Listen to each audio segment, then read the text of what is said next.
Em uma data e local incertos, um senhor de idade sai de um estabelecimento visivelmente passando mal, aparentemente tendo um ataque cardíaco. As pessoas passam, deduzem que ele está bêbado e seguem seu caminho sem oferecer qualquer auxílio. No dia 25 de setembro de 2015, um estudante cego estava sofrendo bullying, sendo espancado sem chance de se defender, enquanto vários assistiam sem fazer absolutamente nada. Quando de repente, um outro rapaz aparece e nocauteia o agressor, protegendo a vítima. Cody Pine, o herói que protegeu o garoto cego, foi suspenso do time de futebol da sua escola.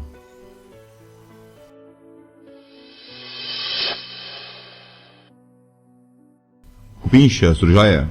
Eu sou o Rusmé do Curionautas.com.br e hoje eu compartilho com vocês um pouco sobre este estranho fenômeno social. Segue a adaptação.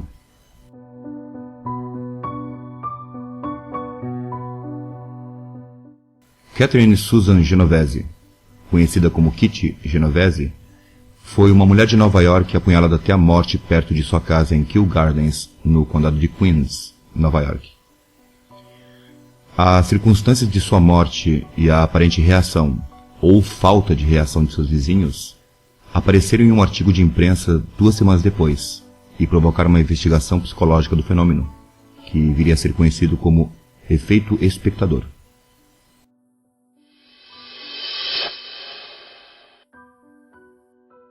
Nascida em Nova York, Genovese era a maior de 5 filhos de uma família de classe média ítalo-americana e cresceu no Brooklyn. Após a sua mãe ser testemunha de um assassinato na cidade, a família decidiu se trasladar a Connecticut em 1954. No entanto, Genovese, com 19 anos naquele momento, decidiu ficar na cidade, em que viveu mais 9 anos. Kitty trabalhava como responsável de um bar na Avenida Jamaica, em Hollis, Queens. No momento do seu assassinato, estava vivendo em um apartamento do Queens que compartilhava com a sua companheira, Marian Zilonko.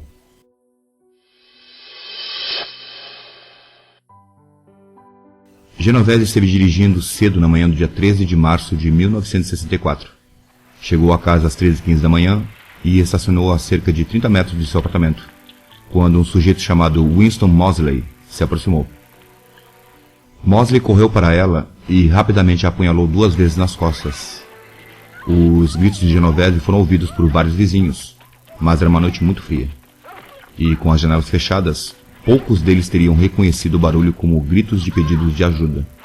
Quando um dos vizinhos gritou ao atacante para deixar a garota em paz, Mosley fugiu e Genovese se dirigiu lentamente ao seu apartamento. Ela estava bastante ferida, mas fora da vista daqueles poucos que teriam razões para pensar que ela precisava de ajuda. As gravações dos primeiros telefonemas à polícia são confusas e, naquele momento, a polícia não deu prioridade ao que estava acontecendo.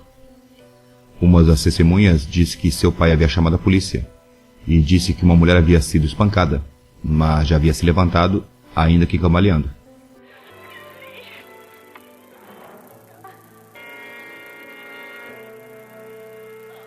Outras testemunhas observaram o agressor Mosley subir no seu carro e ir embora, apenas para voltar 10 minutos mais tarde.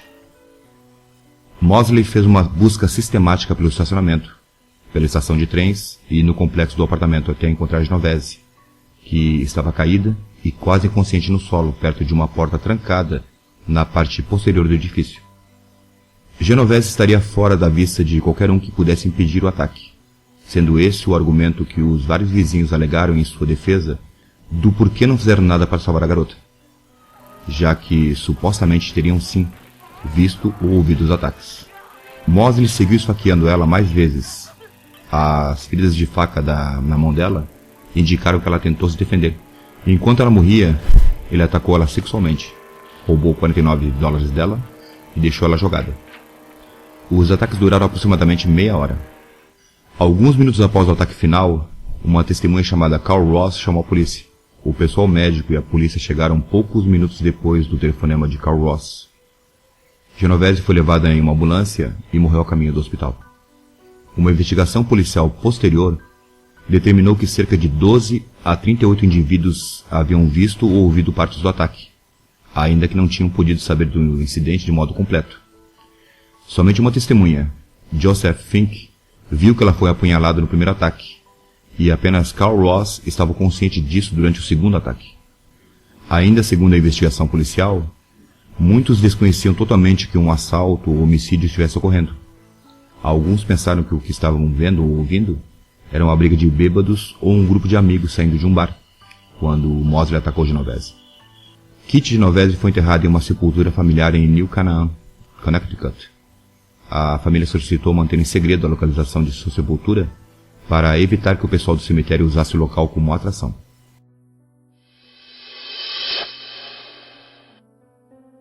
Winston Mosley, cuja profissão era maquinista, foi detido mais tarde, mas por conta de outro crime. Ele não só confessou o assassinato de Kitty Genovese, mas também outros 2 assassinatos, ambos com ataques sexuais.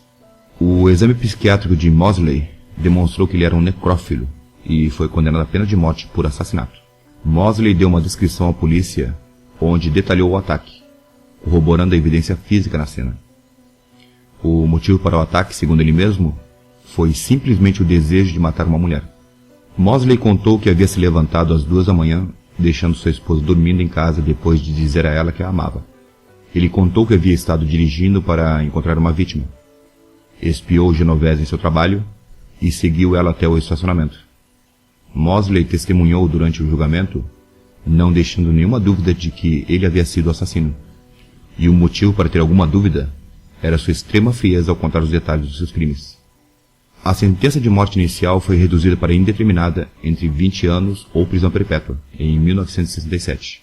O Tribunal de Apelações de Nova York decidiu que Mosley deveria ser declarado mentalmente insano.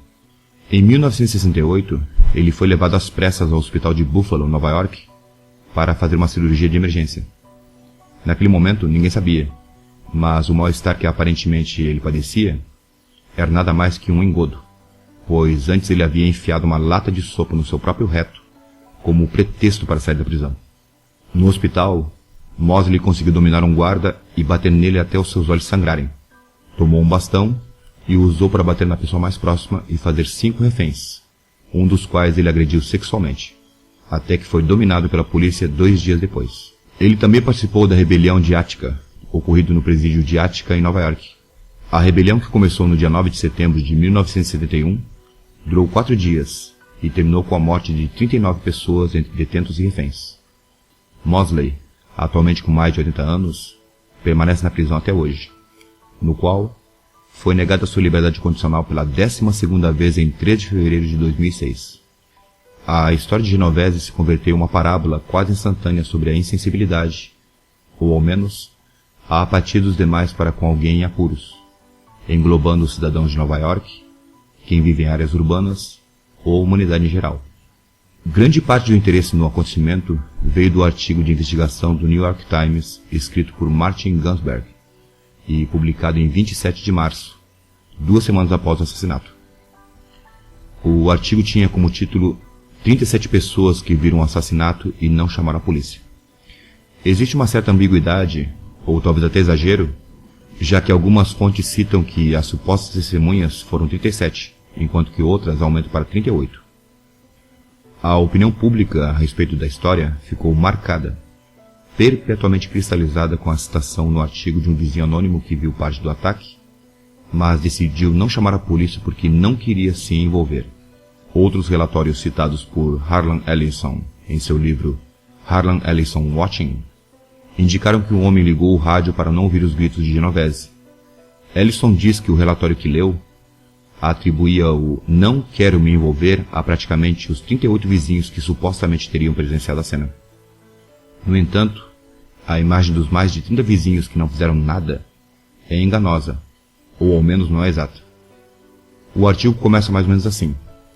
Durante mais de meia hora, 37 vizinhos em Queens observaram um assassino espreitar e apunhalar a sua vítima em múltiplos ataques separados em Kew Gardens. O artigo é dramático, mas errôneo. E aqui não cabe exageros, pois só a verdade basta para a gente formular nossa própria conclusão sobre este caso. mesmo porque existe muita contestação e contra-contestação espalhados em artigos, livros e pela web mundial. Os fatos são que nenhuma das testemunhas observou os ataques em sua totalidade.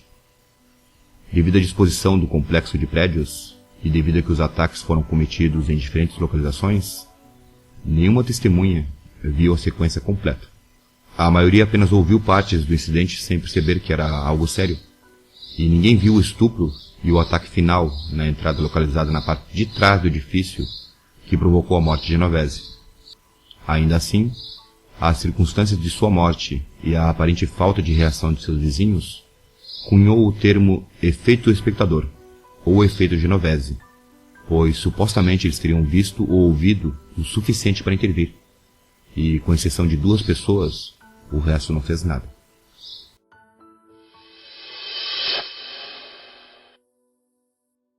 A explicação mais comum para esse fenômeno é que, com outros presentes, os observadores assumem que outra pessoa irá intervir, e todos se abstêm de fazer qualquer coisa. O sentido de grupo faz que se esvaneça a responsabilidade.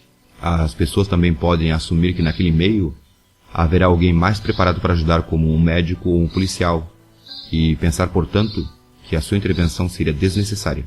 As pessoas também podem ter medo de se sentirem envergonhadas diante dos presentes, constrangidas a darem lugar a alguém superior, ou de oferecer uma ajuda não solicitada.